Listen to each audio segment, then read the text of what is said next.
In the time before history, when humanity's survival balanced on a blade's edge, a single broken spear would ignite the greatest revolution our species had ever known. The stone tip shatters against bone, again. What happened here?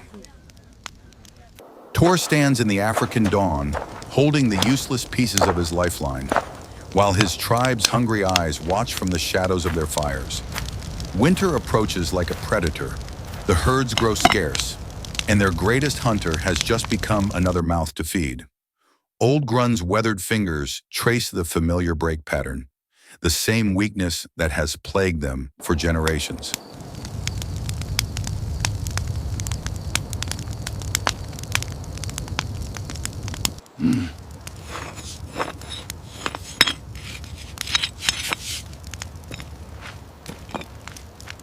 We must find a better way. A new method for the hunt. But Tor isn't listening. His eyes have locked onto something extraordinary.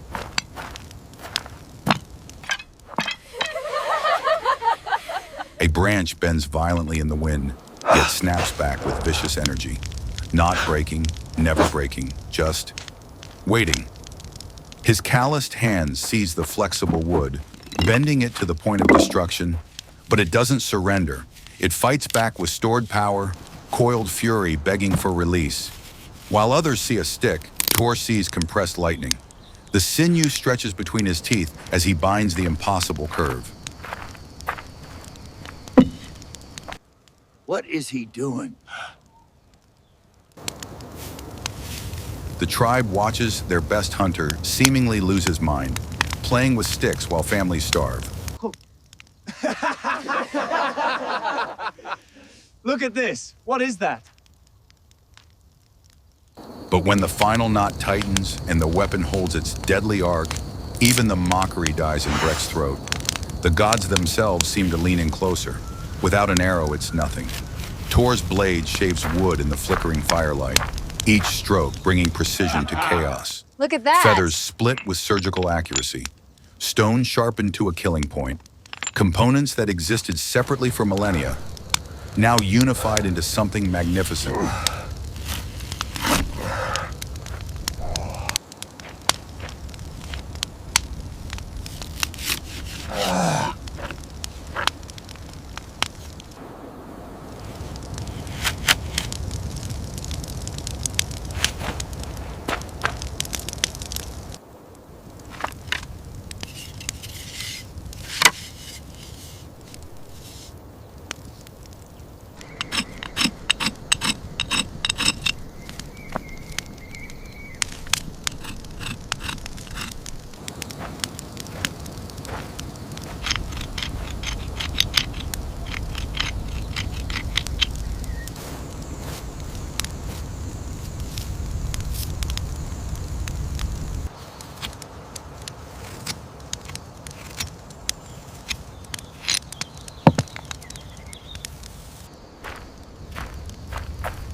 The first arrow vanishes into oblivion, the second burrows into dirt, the third nearly claims Breck's eye.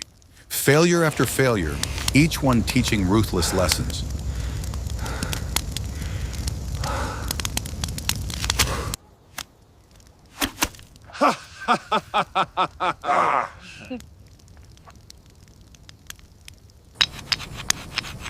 But Tor doesn't just learn, he evolves.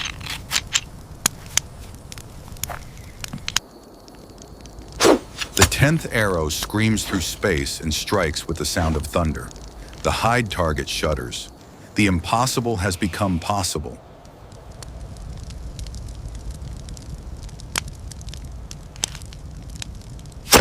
Let me try that thing.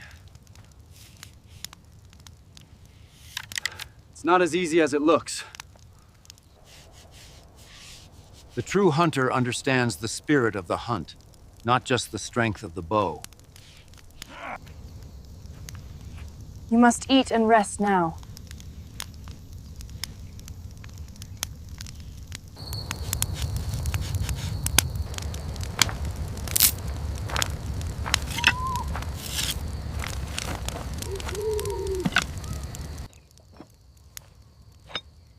The wind comes from the north now. Tomorrow will be good hunting.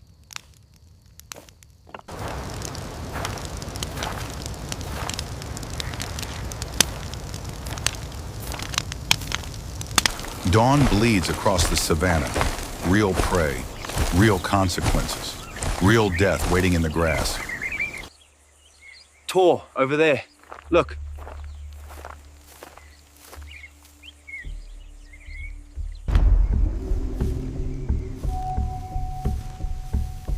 The antelope doesn't know it's about to become history. Tor draws the bowstring until it touches his scarred cheek, power building like a storm in his grip. 30 impossible yards stretch between predator and prey. The arrow cuts through morning air like destiny itself. Impact. The antelope staggers, its eyes wide with the shock of being touched by death from such distance. Amazing. The second arrow grants mercy. That's a clean Breck's hands shot. tremble as he examines Bow's wounds no power is spear could have made. undeniable. Deep, precise, revolutionary.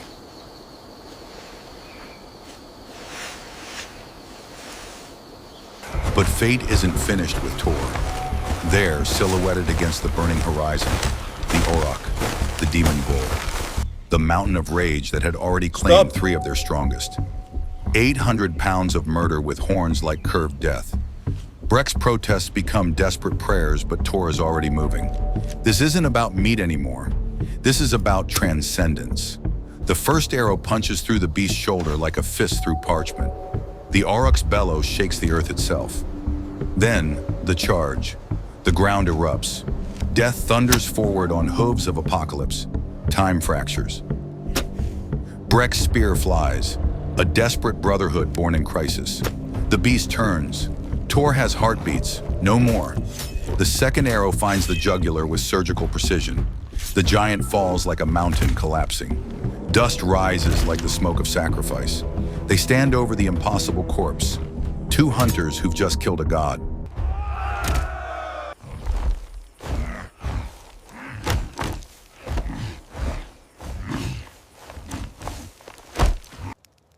Tor, by your hand this great beast has fallen. The bow is a gift to our tribe. The tribe doesn't just celebrate, they transform. Warriors who mocked now beg for I knowledge. offer these spear points. Children My touch the best bow work. like a holy You would relic. teach me to make a Grun bow. speaks words that will Spear echo points through are fair, millennia. Breck. I will The teach world you. has changed This wood, today. It is strong, By but it firelight, bends. Tor teaches without We use the reservation. sinew from the hunt. secret spreads like wildfire. 1 bow becomes 5. Let the strength come 5 from your become core, 20. not just The your tribe arms. doesn't just adopt the weapon, they become it. When neighboring tribes witness the Auroch's carcass, they fall silent. Language barriers crumble. The bow needs no translation. At the river, fish fall Now, to pay arrows. attention to the curve. Birds drop from the sky. The bow isn't just changing hunting, it's rewriting the rules of existence. Gather the strong, flexible ones.